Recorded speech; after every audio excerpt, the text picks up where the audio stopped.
kulanti wacan oo wanaagsan saaxiibayaal, jimco wanaagsan, galab wanaagsan, meel kastoo dunida caalamka ka joogtaan. xogta maanta aan idiin haynaa waxa weeye hambalyaan u dirayno haddaan nahay tiimka xogta maanta. fanaanka Suldaan Seraar Gohaad iyo xaajiyadiisa amba gabadhiisa amba xaaskiisa Amuun Axmed Ismaaciil oo wiil ugu dhashay dalka Maraykanka, waxaanu leenahay soo barbaar, ilaahay ha kaa dhigo midkii dalkiisa, dadkiisa iyo diintiisa anfaca. haddaba waxaan wada ogsoonnahay in fanaanka Suldaan Seraar iyo xaaskiisa Amuun in ay mar ay isku dhaceen oo laga dhex shaqeeyey oo la heshiisiyey, balse isaguna wuxuu ku raali geliyey xaaskiisa heesii iisoo noqo ahayd.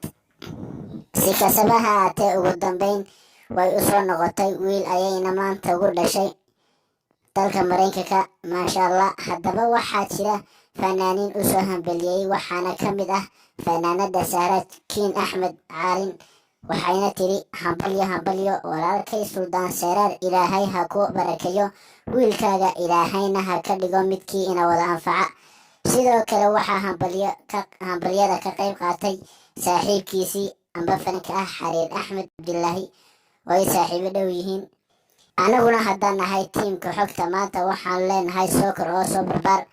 sidoo kale waxaan idinku boorinaa inaad channelka subscribe noo saartaan, sidoo kale like noo saartaan oo share sii kalena asxaabtiina la sii wadaagtaan.